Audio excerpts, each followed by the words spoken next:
अगर आपको fatty liver है या आपके पेट पे फैट है, स्पेशली आपको खाने के बाद बहुत नींद आती है, अगर आपको बार बार दो खानों के बीच जो है वो बहुत ज़्यादा क्रेविंग्स होती हैं फूड की, या अगर आपको खाना खाने के 2-3 घंटे बाद दोबारा भूख लग जाती है, या आपका मीठा खाने को बहुत ज़्यादा दिल करता है, ये सारे जो सिम्टम्स हैं ये आपकी बॉडी की तरफ से इंसुलिन रेजिस्टेंस की साइन हो सकते हैं। और अगर आपको इंसुलिन रेजिस्टेंस, डायबिटीज़ या प्री डायबिटीज़ इन तीनों में से कोई भी इशू है तो ये वीडियो आपके लिए है। इस वीडियो में हम डिस्कस करेंगे 2 ऐसे मिनरल्स के बारे में जो शुगर पेशेंट्स के लिए, प्री डायबिटिक्स के लिए या इंसुलिन रेजिस्टेंस के लिए इंतहाई ज़रूरी हैं और जिनको नॉर्मली लोग नज़रअंदाज कर देते हैं। इवन काफ़ी लोग तो इसके बारे में जानते नहीं हैं। अब ये 2 इंपॉर्टेंट मिनरल्स जिसके बारे में हम बात करेंगे वो है पोटेशियम और मैग्नीशियम।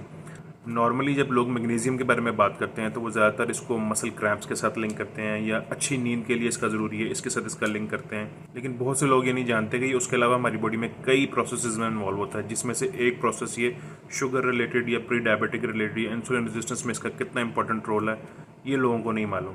यानी ये मैग्नीशियम और पोटेशियम हमारे बॉडी में ऐसे एंजाइम्स बनाने में हेल्पफुल होते हैं, ऐसे एंजाइम्स बनाने के प्रोसेसेस में इन्वॉल्व होते हैं जो कि हमारी ब्लड शुगर लेवल को बड़ा इफेक्टिवली कंट्रोल कर सकता है। और ज़्यादातर लोगों में अगर इन 2 चीज़ों की कमी होगी तो मोस्ट प्रोबेबली उनका ब्लड शुगर लेवल जो है वो हाई रहेगा। और पोटेशियम डायरेक्टली उस प्रोसेस में शामिल होता है जो कि हमारी ब्लड में जो शुगर है उसको ग्लाइकोजन की फॉर्म में कन्वर्ट करने में हेल्प करता है। और यही ग्लाइकोजन जो हमारी बॉडी में, लिवर में और मसल्स में, डिफरेंट पार्ट्स में स्टोर करती है हमारी बॉडी। और जब हमारी बॉडी को स्पेसिफिकली जितनी ज़रूरत होती है, बॉडी वापस उस ग्लाइकोजन को शुगर में कन्वर्ट करके यूटिलाइज कर लेती है।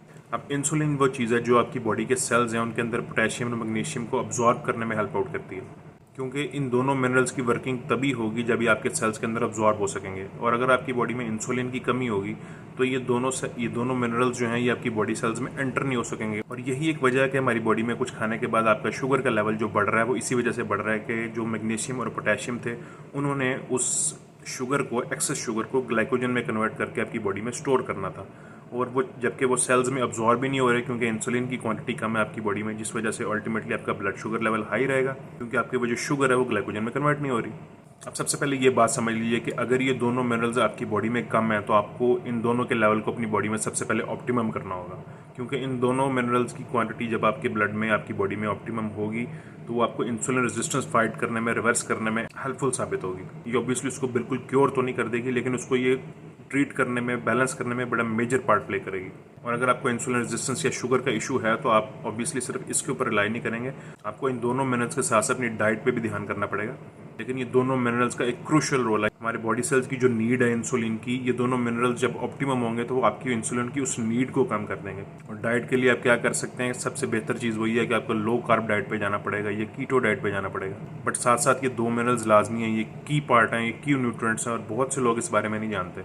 और इन्हीं 2 न्यूट्रिएंट्स की कमी की वजह से अक्सर लोगों का जो ब्लड शुगर लेवल है वो हाई रहता है, स्पेशली डायबिटीज़ या इंसुलिन रिलेटेड लोगों का। और जब आपका ये पोटेशियम और मैग्नीशियम का लेवल नॉर्मल होगा बॉडी में तो इंसुलिन आसानी से, जितनी भी थोड़ी ज़्यादा जितनी इंसुलिन आपकी बॉडी में अवेलेबल है वो ईजिली इस पोटेशियम और मैग्नीशियम को आपकी बॉडी सेल्स में अब्जॉर्ब करने में हेल्प करेगी।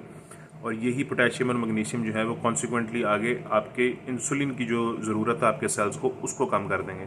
और इसी तरह ये प्रोसेस फर्दर चलेगा कि जो अब्जॉर्ब्ड पोटेशियम और मैग्नीशियम आपके सेल में हो गया है वो आपकी बॉडी में, आपके ब्लड में जो एक्स्ट्रा शुगर है उसको कन्वर्ट कर देगा ग्लाइकोजन में और आपकी बॉडी में स्टोर कर देगा। जब आपके ब्लड में शुगर लेवल उसकी वजह से अल्टीमेटली कम हो जाएगा और आपके बॉडी सेल्स को इंसुलिन की उतनी ज़रूरत नहीं रहेगी।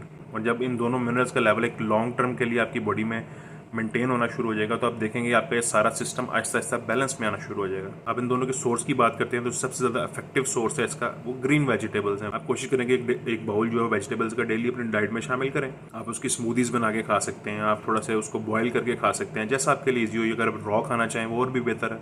अगर आप एक बिग बाउल जो है वो वेजिटेबल्स का डेली लेते हैं तो हमारी डेली रिक्वायरमेंट है जो पोटेशियम की और मैग्नीशियम की वो ईजिली इससे पूरी हो सकती है। और ये वेजिटेबल्स वगैरह का कंसिस्टेंट यूज़ जो है वो आहिस्ता आहिस्ता आपके बॉडी में, आपके ब्लड में जो है मैग्नीशियम और पोटेशियम के लेवल को ऑप्टिमम लेवल पे, नॉर्मल लेवल पे लेकर जाना शुरू हो जाएगा। और इसकी वजह से कॉन्सिक्वेंटली आपका ब्लड शुगर लेवल जो है वो बड़ा इफेक्टिवली कंट्रोल होगा, इंसुलिन रेजिस्टेंस के केस में भी और डायबिटीज़ के केस में भी। तो आप मेक श्योर करें अगर आप में इंसुलिन रेजिस्टेंस, प्री डायबिटीज़ या डायबिटीज़ के इशू हैं तो आप दिन में कम से कम 1 बाउल वेजिटेबल्स का लाजमी लें, ताकि विद टाइम जो है स्लोली आपका जो पोटेशियम और मैग्नीशियम लेवल है वो बॉडी में मेंटेन हो जाए और वो ऑप्टिमम रहे। क्योंकि वो ऑप्टिमम रहेगा तो आपका blood sugar level Aahista Aahista maintain होना शुरू हो जाएगा, बेहतर हो जाएगा। तो आज की वीडियो के लिए इतना ही। आई होप आपको ये वीडियो पसंद आई और इस तरह की वीडियोस फ्यूचर में देखने के लिए चैनल को सब्सक्राइब कर लें। और कोई क्वेश्चन हो तो आप कमेंट कर सकते हैं। मिलते हैं नेक्स्ट वीडियो में।